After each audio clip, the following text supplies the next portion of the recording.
And good morning, everybody. Time now for Around the County here on WBRT Radio. Around the County, heard weekly on WBRT at 11 o'clock on Tuesdays with Nelson County Judge Executive Tim Hutchins, except for today.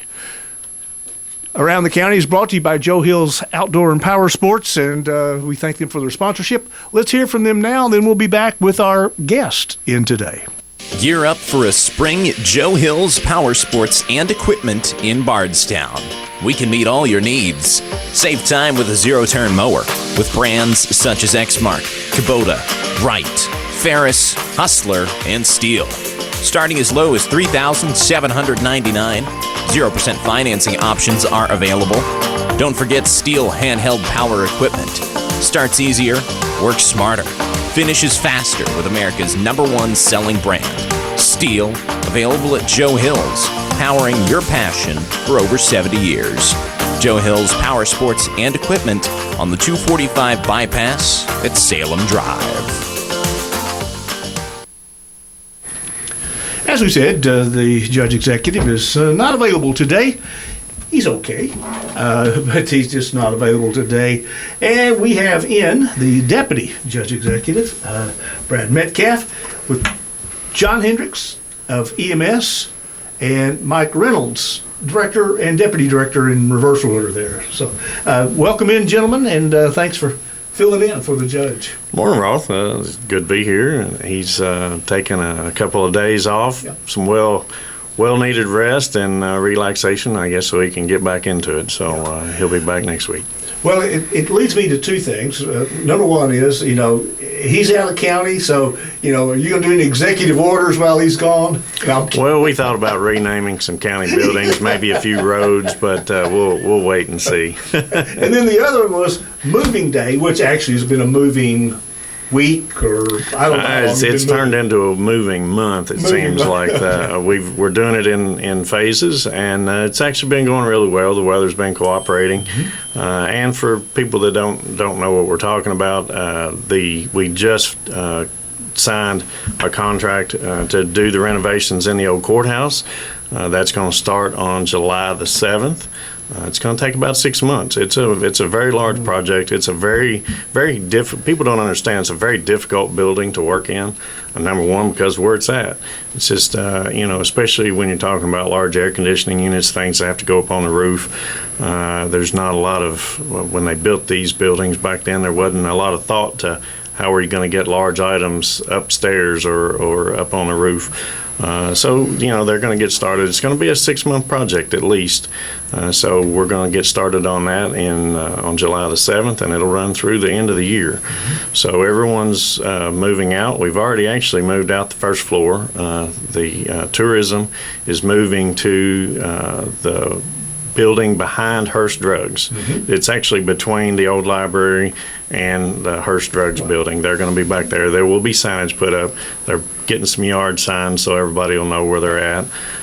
Then the chamber and the NCDA office is moving down to the Career Center down beside the road department at 860 West Stephen Foster. And then the Judge Executive's office is going to move to Terry Gohagen's office, which is 114 East Stephen Foster, directly across from the county clerk's office.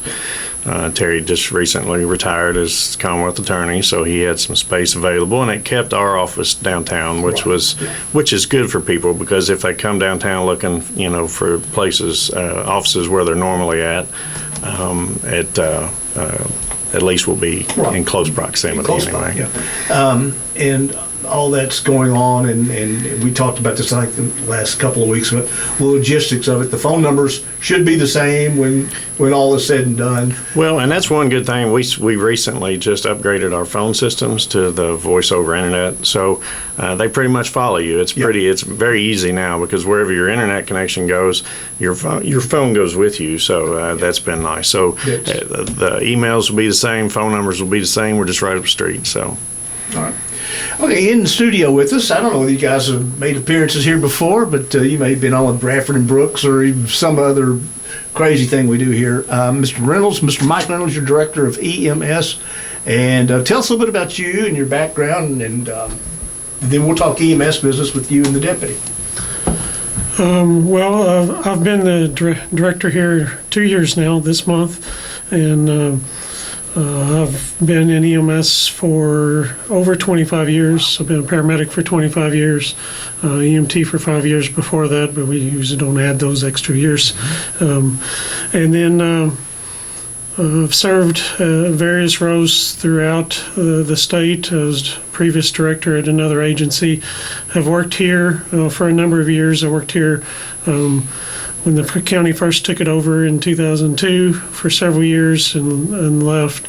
And recently came back about close to 3 years ago now, and took the director position 2 years ago, and just served in multiple committees and boards across the state. Currently a board member for the Kentucky Ambulance Providers Association. Have served as a board member for the Kentucky Board of EMS. Been around a few days. Been around the block. John Hendricks, tell me a little bit about yourself as deputy director. Deputy director, I haven't been in that role for very long. However, I have been with the county since 1994. Whoa. So that's given a few years in there. And during the years that I've been here, I've served in several different roles for the county. Okay. Just depends on what I needed to be for that day. EMS, ambulances. They have gone. I've been around where there was private operations of ambulances, hospital operation of ambulances, and then, in our case, government operation. You've probably seen all those and seen where they work and where they don't work. We're in the best situation now, I guess, because we know somebody's going to be there. I think they were called the Angels of Mercy down in Western Kentucky. I believe it was a privately owned thing, and they just kind of went away one day, and it put a real issue on especially the medical providers there in Paducah, where the two major hospitals were. But so we have a county operated system, and I can't see. I can see the benefits of it, and I can't see any reason why anybody wouldn't have done something like that. No, I mean, it's a great operation. I mean, you have to understand EMS in general, unless you're in a very urban area, is not a money-making operation. No. It is a very essential, operation. It's not one that governments are required to do. But I think, bringing it in under the umbrella of the county was a very good idea at the time. You live and die by the Medicaid system a lot of times, because those are traditionally, where a lot of your funding comes from for your billing. So we're very dependent on that, and that's they seem to change the rules, every week on us, and it makes it difficult. Equipment is extremely expensive. Especially post-COVID, where you were looking at 5 years ago, you were looking at maybe $150,000 for an ambulance. Now you're looking at $300,000 for a new ambulance. It used to be a big fire truck, and now I know fire trucks. Right. So fire trucks are now, $1.5 million plus to get a new fire truck, if you can even get one. And people don't understand, it's not even just the big things of an ambulance, but it's the things that go inside that ambulance. And just to give you an idea, 2 years ago, the county entered into a contract with Stryker, which is a company that makes the gurneys, the gurneys, the cots, what we call power cots, and just outfit the 9 or 10 ambulances that we have was $2.5 million. Just for one piece of equipment that goes in every truck, but it's something that you use every day. It's the same as a hammer for a carpenter. It's one of your most used things. Actually, you use it for every run, and having something like that to upgrade the equipment. But to have that kind of money to put into it, but you have to look at the other side of it too. Think of the amount of workers' comp claims that you're diverting. Think of the benefit to your employees of not having to lift those patients over large amounts of area. It makes it much better for them. these things actually lift, do the most of the lifting, not all of it. I'm Well, sure. you still have to get them onto the stretcher, but Yeah. yes, it has helped out tremendously. From picking the patient up to loading them into the truck. Even the load system, the stretcher itself latches into a load system and allows us to move them in and out of the truck. Just so much better. Used to be that you would take two people and you would pick up the people and then you would release a latch and it would hold the person up in the air on the stretcher, and then it would take the two of you to load them into the stretcher. And now these load systems, we're able to latch them into a trolley on the floor, and then it rolls in with the stretcher and the person loaded on it. So it's much more secure, much more safe for the patient And for the personnel. personnel doing that, yeah. Yeah, so it's a game changer in a lot of ways for us. And I'd like to thank the judge and the court for doing that for us, because that's, I can't speak highly enough about that. And $2.5 million just for one piece of equipment to go inside Nine that different- ambulance. One of the things, and John said it right, we have to thank the judge. I'd say it if he was sitting here, and if he wasn't. The judge in this court have been very, very forward-looking in funding things. It's not just what you need right now, but sometimes it's what you need for those next few years, not trying to put a Band-Aid on things. They very much want to fix things and get the best that we can afford, at least at that time, and move forward. They've been very, very, very, very open in helping us to get the needed equipment that we need, and that includes raises. One of the things that especially since COVID, is competing for personnel. We're always fighting with these little bit bigger counties or a little bit richer counties that have more of a tax base and can afford to pay more, and that's something that we've really, really put a stop to in the last 2.5 years, is that flight of our personnel leaving to go other places. Now, and Mike can speak to this, but we have, multiple resumes coming in, multiple people wanting to come here because, number one, they know that we've invested in equipment, we've invested in, money for salaries and such, and that's a big draw. They want to come to a place that has a good place to work and get paid a good wage. So, one of the things you mentioned, Brad, support. I know you working at some point, we're working on towers for better communication, and certainly, you guys are, when they're at ambulances at a site someplace, they got to communicate with a variety of things, including the hospital and back to dispatch to know if there's a helicopter needed to be maybe dispatched from wherever they come from. Well, and again, those are significant, it takes a significant amount of revenue to pay for those. We're looking at putting 2 to 3, maybe even 4 towers over the next 3 years in the south, mostly in the south end of the county. And that tends to be where we have the roughest areas, where we have the knobs and the communications are, and the communication is not as great as we'd like. And the problem with that is it's twofold. In some places, we don't have radio communication, which is one thing, so you default back to your cell phones. In some places, we don't have either. And that's become an issue. It's become an issue, not so much in EMS, because normally if it's a dangerous situation, they'll stage off, a little off-site until law enforcement tells them it's ready, that they're ready to come on. But for law enforcement, when you're sending that guy out to a domestic violence, for say, or a fight, or anything, and you don't have any way for them to communicate back to, number one, their other teammates, or number two, back to dispatch for a call for help, a call for additional resources. Okay, we're ready, bring the ambulance in. That's a problem, and we saw that as something that we had to fix right away. That's a life safety issue, and so, but that's extremely expensive. You're talking north of $3 million that we're going to spend probably over the next 18 to 24 months building these towers. As part of that, one thing that we did was a unique opportunity came up with Verizon Communications in Culvertown. They were looking for a place to improve their cell phone coverage, and what we did is we worked out an agreement to piggyback onto their tower that they built on on the county property to put all of our emergency equipment for our radios. So that was just one less tower that we would have to build, and it worked out great for everyone. Yep.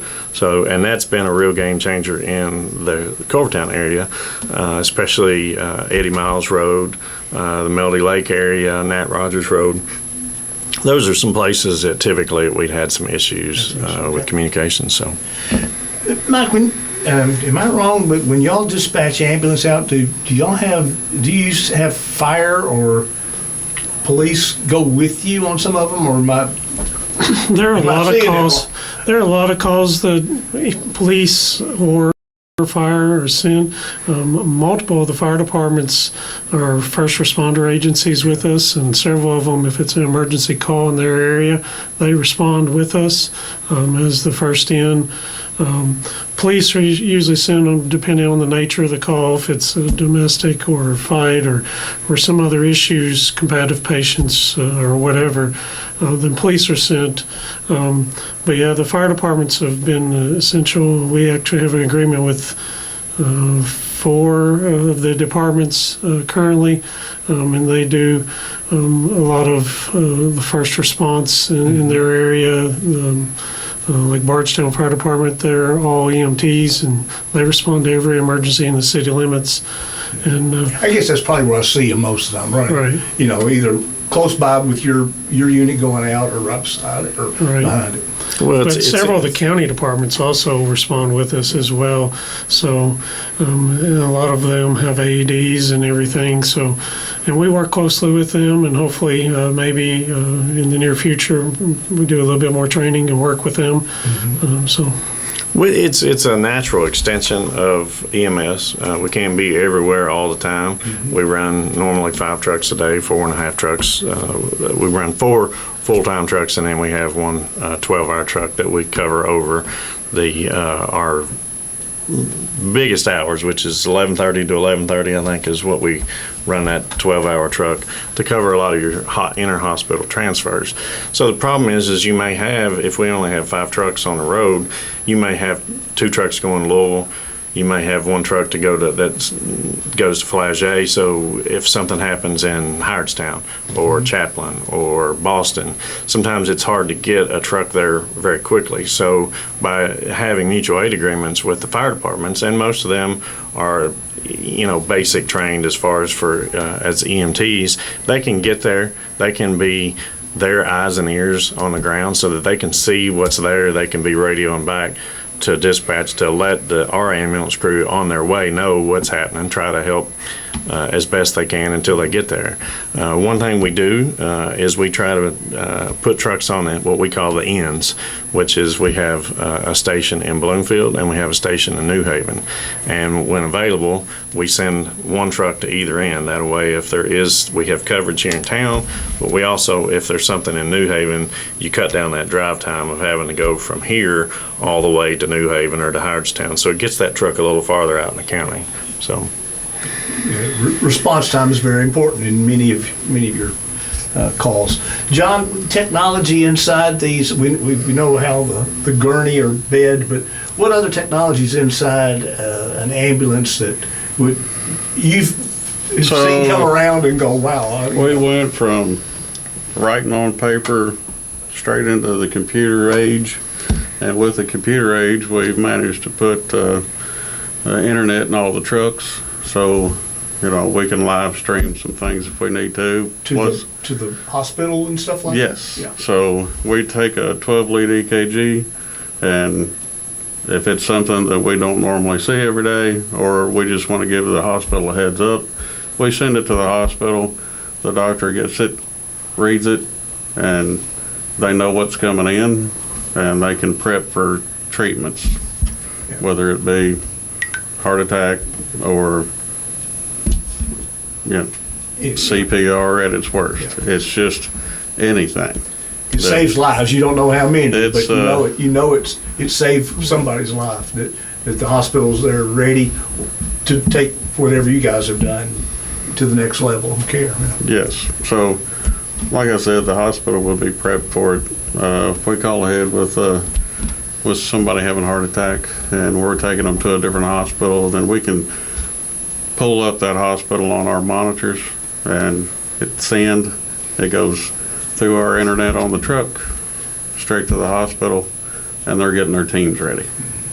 So it helps out in the long run. And we've gone from very basic monitors when I first started applying just 3 leads and not being able to diagnose the 12 lead EKG that you traditionally see done in the hospital setting. Now we perform that on scene and can transmit that to the cardiologist, like John was saying. And if it's a heart attack that's recognized by the 12 lead EKG, then they activate their cath lab and are waiting for us on arrival. So we've had a lot of evolution in EMS. It's gone from the days somewhere in the 1970s. Most ambulances were run out of funeral homes. In the back of a hearse. In the back of a hearse. And then now there's a wide mixture of county-owned and operated or government-run entities or private entities across the state and across the country, really. There are a few, the larger agencies like in Louisville and Lexington and stuff are fire-based, so the EMS is part of the fire department, but I think that's not really the traditional way. It's usually a private government entity or a private business entity. And I think it's moved to that because, by and large, the public has realized that EMS is a service. And that's what we're here for, just to serve the people. As they sometimes say, or many times say, we're not experts on this. You guys are, I'm not. But, I see and hear, if you believe somebody is having a heart attack in your home, or you, don't try to figure out how to get them to the hospital. Call first, because as you pointed out, your dispatch times are better because of where you're dispatched from. And obviously what you guys have just described, the technology gives that hospital the heads up. I mean, somebody's coming in, I guess, and trying to drive somebody to the hospital. I'm sure there's situations that warrant that, especially if it occurs while you're in a car. But otherwise, let the responders get to the scene, and then let the hospital know what's coming. And you have the ability to treat them there at the scene, too. I don't know what all you treat them with. But. Well, the technology has grown so much that the faster that we can get our crews to the patient, get them hooked up, get the symptoms that they're having recorded, and begin to build that database of what it is they're experiencing, whether it be a stroke or a heart attack, whatever that is, so that by the time they get to the hospital, that doctor has had a length of time to see here's what's happened as they progress. And the shorter you can cut that window from the time that we get on scene to the time they get back to the hospital, you have a much higher, a much greater success of treatment. One thing that Mike talked about or hit on just a second ago is, and I guess it's been almost a year now. One of the things that they came to us in the court and asked for was what they saw as kind of an impediment to some of their existing employees or to getting new employees, and that was education. The amount of training that you have to go through, number one, to keep your certifications, to keep yourself up on the latest technologies, the latest whatever it is education. And continuing education is something that we do, throughout the year. All staff do. But in addition to that is moving to that next level. So moving from a basic EMT to an advanced EMT, and then on to a paramedic, and then to a critical care paramedic, which is another higher level above that, was education and the cost of that. and the access to it. It's not something you can just do online all the time. The way that it's set up in Kentucky, you have to go through qualified entities that are KCTCS affiliated programs for the most part. So, and the cost of that. So what we approached the court last year, and the judge and the court approved, was to pay that education for our people. So if we have a basic EMT that wants to move to that next level, then we will pay for that course for them. Instead of them having what had been done in the past was they would front the money, and then once they got certified, then they would pay them back. In some instances, that was a barrier to them. They didn't have that money to spend and then maybe take, what's a paramedic's course is at least 12 months, right? I mean, so you may not get your return on that investment until a year, 16, 18 months later. So we said, let's take that out of the mix. So we've agreed to pay that up front for them. And in return for that, we just ask that they stay with us for a certain amount of years, depending on, what level of education that we paid for. But that I think we've seen the results of that, and not only retaining our employees, but also while they're leaving other agencies to come work here. That's been a. You mentioned something that I was hopefully going to get to.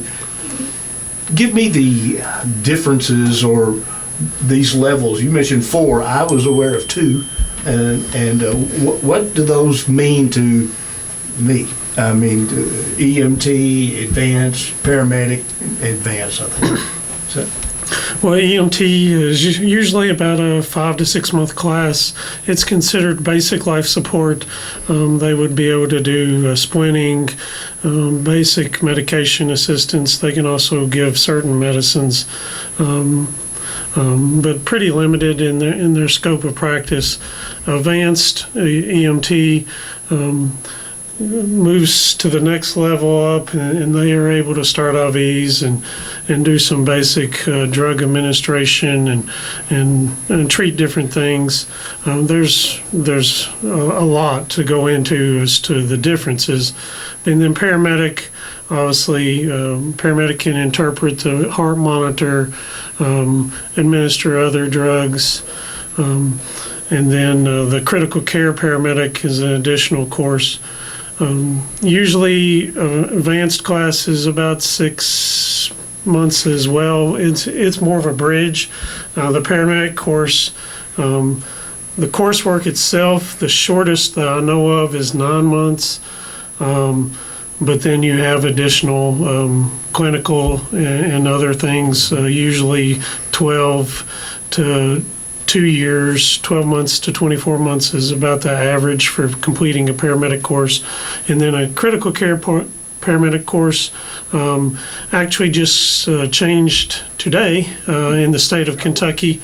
It was prior to this an endorsement, and you just took what was an equivalent to the Boston critical care course and showed all your competencies in that, and then you received an endorsement on your paramedic. As of today, that is transitioning to a licensed level in the state of Kentucky, and as long as you complete if you've already been through the process and been endorsed over the next 6 to 8 months, you can apply and you'll be grandfathered into the new certification level, but they will have to take pretty much very much more extensive critical care course than has been done in the past, and then that's usually kind of equivalent to the flight paramedic certification for the flight services and stuff like that. So yeah, and that's evolved tremendously in the last 10 years. I've been involved in education for probably 15 years or more, and in the last 10 years there's been a drastic increase in education and requirements and continuing education and everything. So what's the, well, those numbers, but what's the staff number size of our operation, and of those categories, what's kind of the breakdown in your numbers? Most of our paramedics are critical care paramedics, and we're probably somewhere around 40% paramedics, I would say, about half and half. Okay.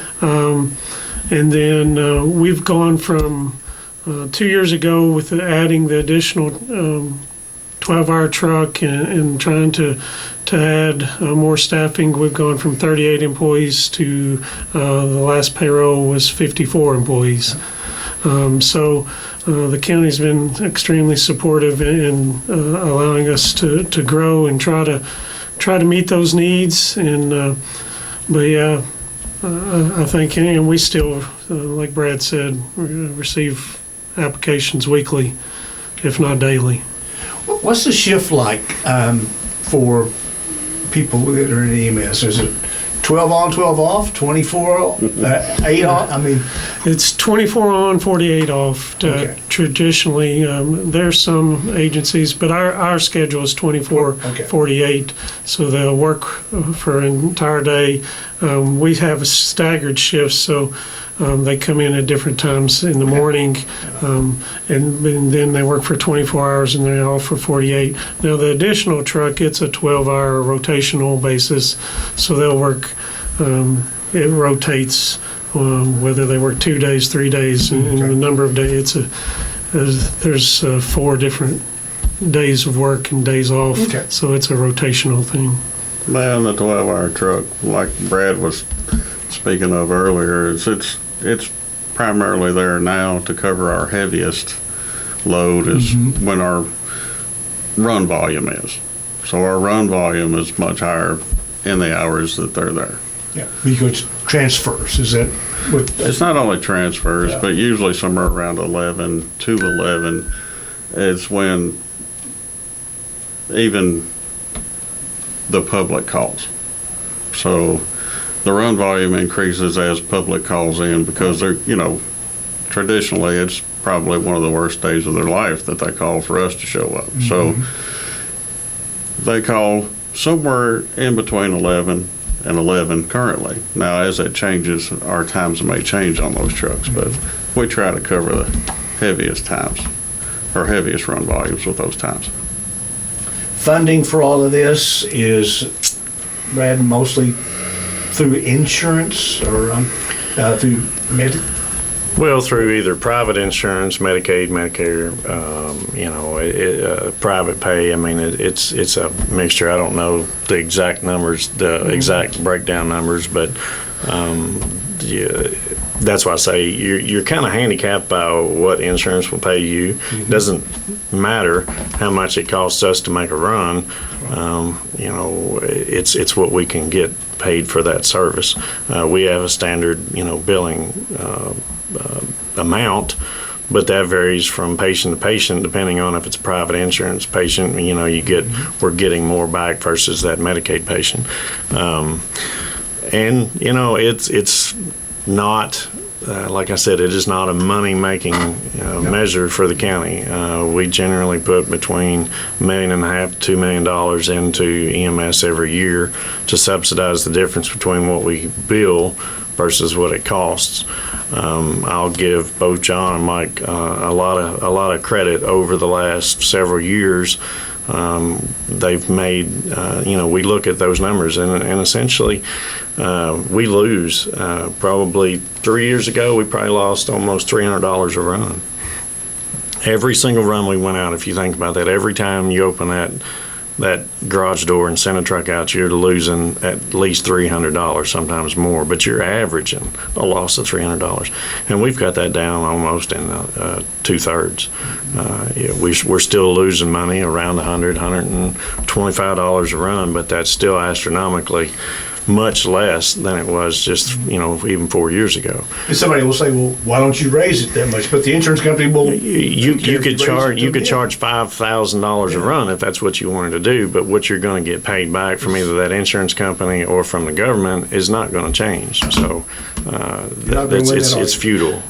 So we do what we can. We try to make sure everything's running as efficiently as possible. One thing is to try to have as new equipment as we can, so we don't eat up a lot of money in maintenance costs.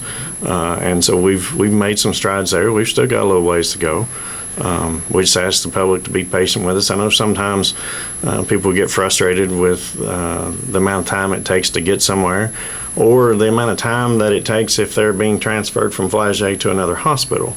And a lot of times that's not dependent on our response time. It's dependent on, number one, when the hospital calls it in and what they call it in. If it's a non-emergent transport, then we get to it when we have a truck there. So it may take an hour or 2 or 3, depending on where our other trucks are. It's not because we don't want to get there. It's just we have to get to other more emergent, runs first. So, so we just ask for the public's patience and that kind of thing. So, you mentioned who does the back office, and that is billing and so forth. You guys, or is it? Well, we have, for most of our billing, we actually contract with another agency to do a majority of the billing. We still have some in-house billing. Okay.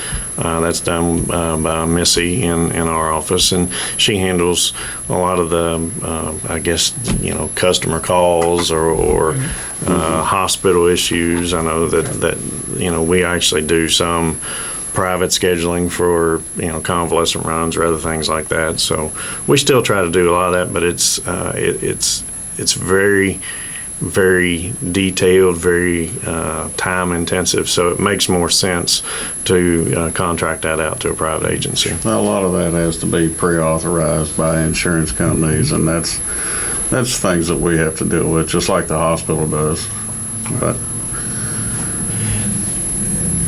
if somebody's in a nursing home, physical rehab, and they need to go to the hospital, I mean, they utilize ambulances if they have to. Is there other sources of non-emergency transportation that's available that could help? Well, if they're calling from a nursing home and they need to go to the hospital, then by all means call us. Yeah. And we'll get to you just as soon as we possibly can. And as far as other services, CATS. CATS. Years ago, my aunt was in rehabilitation here, and I know that we would schedule, when she's had a doctor's appointment, non-emergency.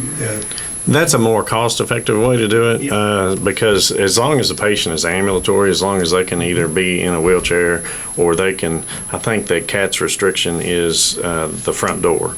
In other words, if you can get to the front door and can make it, and they can get to you, they will take you and help load you in a wheelchair onto their vans and take you to doctor's appointments and that kind of thing, but they can't come in. That helps you guys? I mean, keeps a emergency unit Yes, for non-emergencies. Yeah. Yes. Yes, that is a huge help to us. Okay. And if it's possible to use them, then use them, but by all means, if you need us, call. If you need them, Yeah. Well, and one thing that we've really tried to hit on in the last 3 years, I think, is what we call lift assists. And that is they're non-emergent runs where actually they don't even need to be transported. A lot of times it's an elderly parent that has fallen and they may not be able to get them up out of the floor. So they need help to get back up out of the floor. Most of the time they're not injured.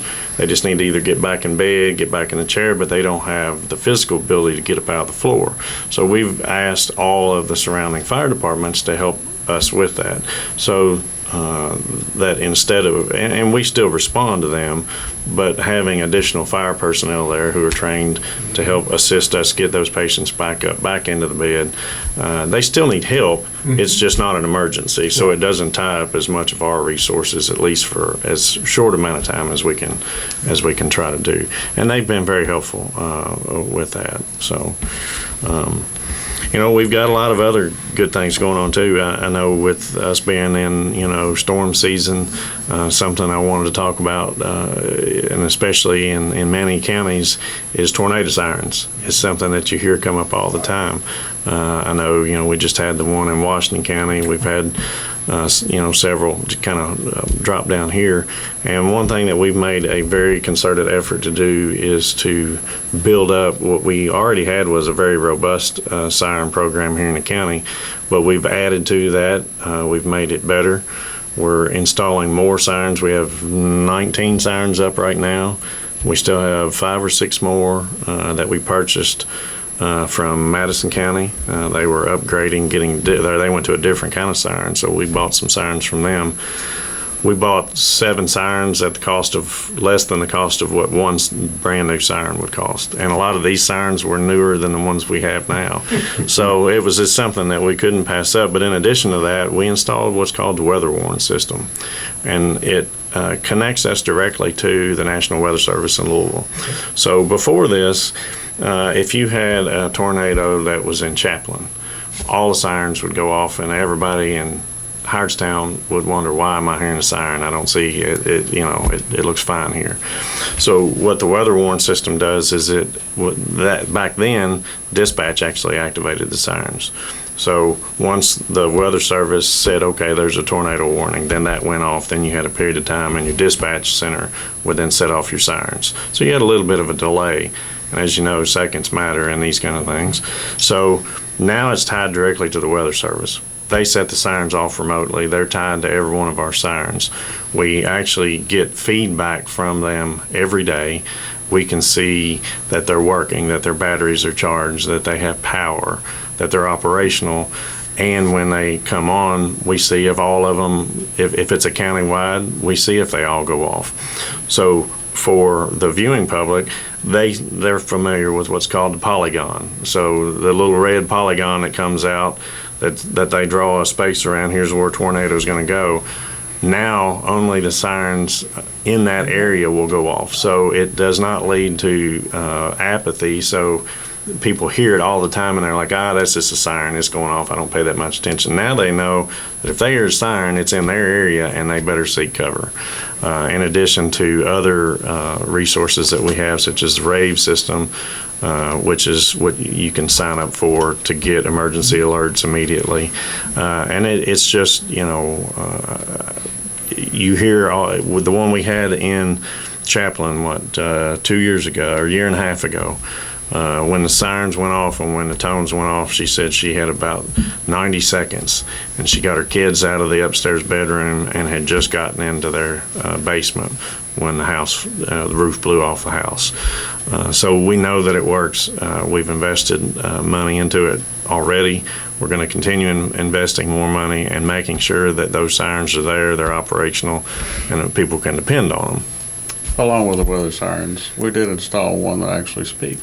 We did. We actually have one in the New Haven area that actually has a computerized tone for flood warnings whenever there are flash floods, or actual flood warnings for river warnings. So it actually has a computerized tone that goes out every few minutes that just says there's a flash flood warning. So if you're out, even though if there's not a siren going off necessarily, there's a verbal warning coming out, so it'll let them know. Yes. And we raise it, and I'll have to thank the Newcombs and 5 Star, especially in New Haven. We work together to relocate the siren away from City Hall and move it beside 5 Star. It gave us about 12 to 15 more feet in elevation. With a taller pole, we're hearing from people in Athertonville, in LaRue County, and down in Line Station, they now say they can hear the siren, several miles outside the city limits. So it's really extended the range. So those are the kind of things, we're looking at places like Melody Lake. We're looking at places like Glennings, the very, very southern tip of the county, places that have just been overlooked in the past. We're trying to fill in these little voids so that, when we the polygon hits, right, to find shelter. Yeah, so it's just, we're trying every day to upgrade the technology that we have and expand it out to people that feel like that they've been neglected over the years. So that's just one small thing, but during storm season, that's a big. But you got a siren that talks to you now. Yeah. So another thing that Brad was speaking of, rivers. During the time that the judge has been in office, as well as the court, but managed to put up mile markers along the rivers. And, you wouldn't think too much about that, except for somebody goes on a river float and they get lost. Now they have a mile marker that they can actually give to us, and we can find them along the river. So, it's the small things nobody thinks about, that the changes that you can make in order to make life safer for the general public. And that actually was helpful. We just had a run this week.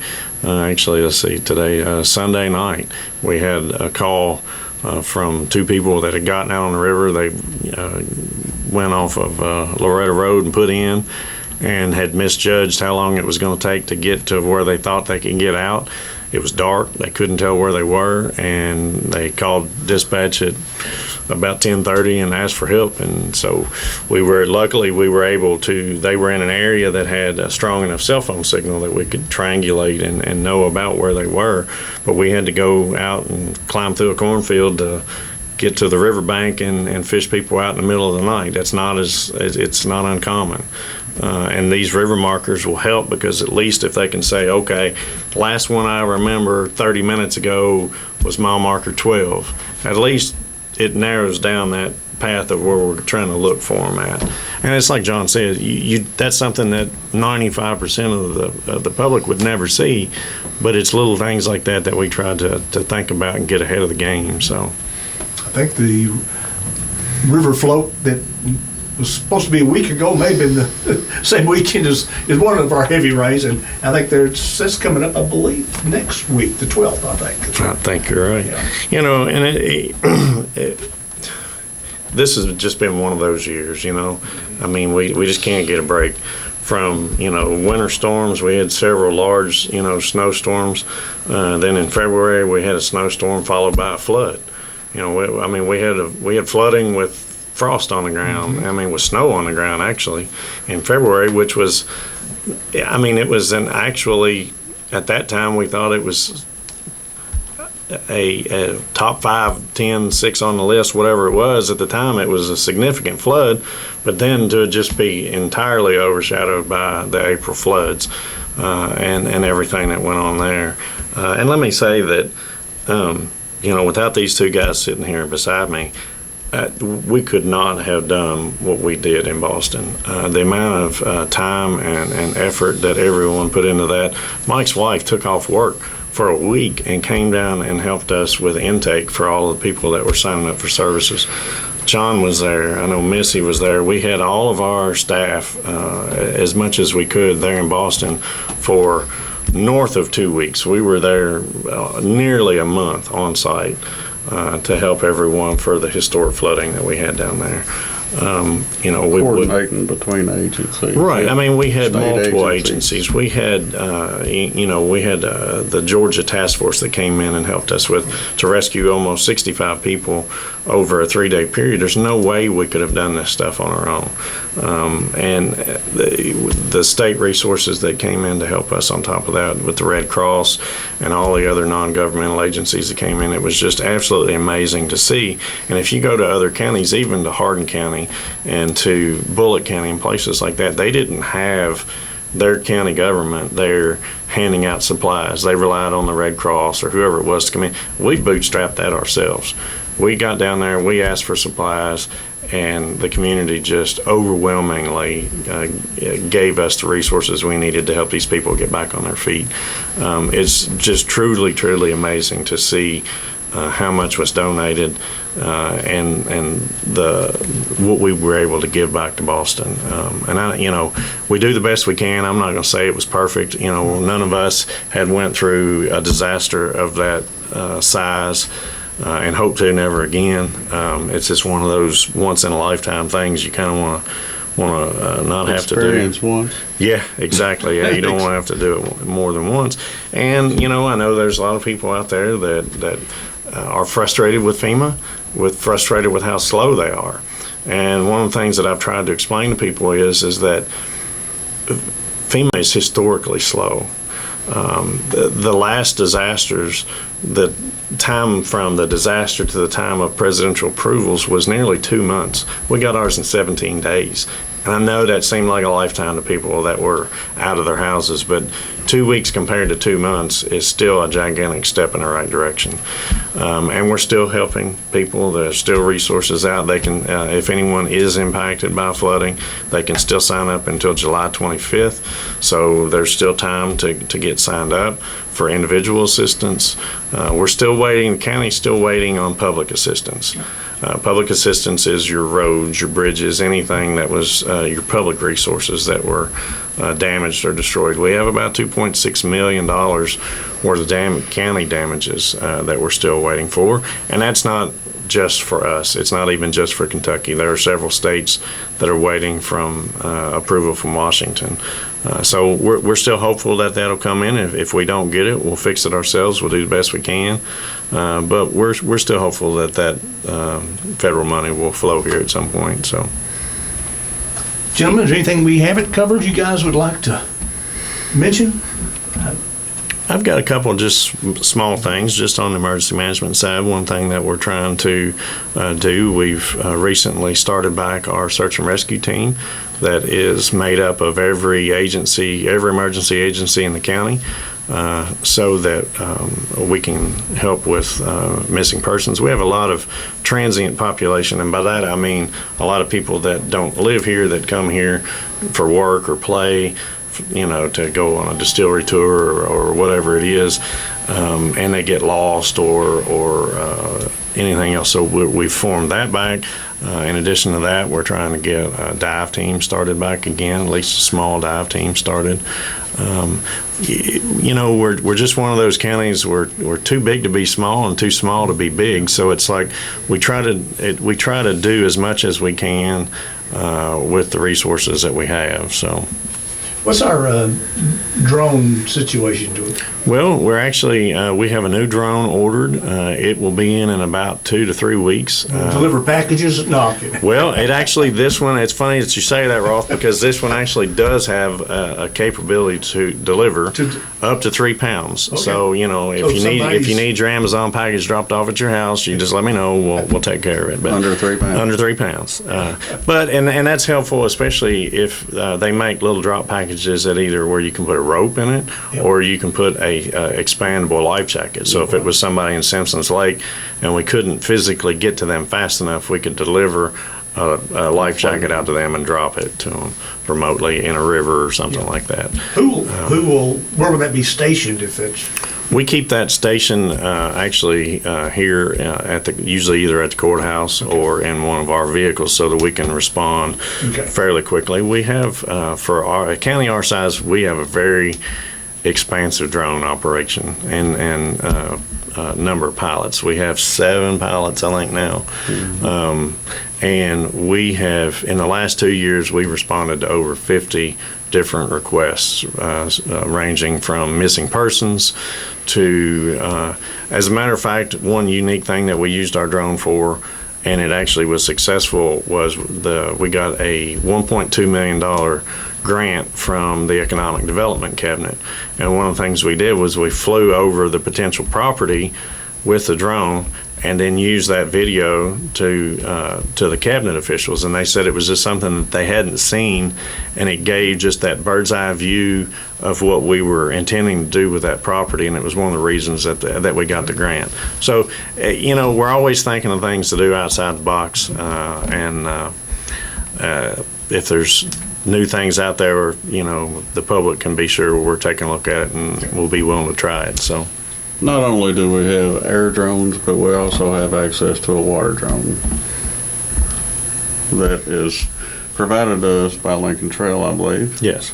And okay, I think I remember when they did the presentation on that. Mm-hmm. It was that like over in E-Town when it was, yeah, when we had the drone press conference, yeah, for the air. A water drone. Water drone. It is very helpful if you have, if you had a car that goes into, yeah, a pond, or if you're looking for, I know in Louisville they just had the recovery that they did, yeah, of a person missing in the water. So it's, the technology's out there, and we're definitely after it. So. Yeah. Well, gentlemen, thank you very much and for coming in, and I hope everybody got some information they may not have had. I certainly did, and very much appreciate meeting both Mike and John here, joining Brad here as we talked emergency services for Nelson County. Around the County is made possible by Joe Hills. Let's hear one final word from them, and I think news is not too far away. You're on WBRT Radio.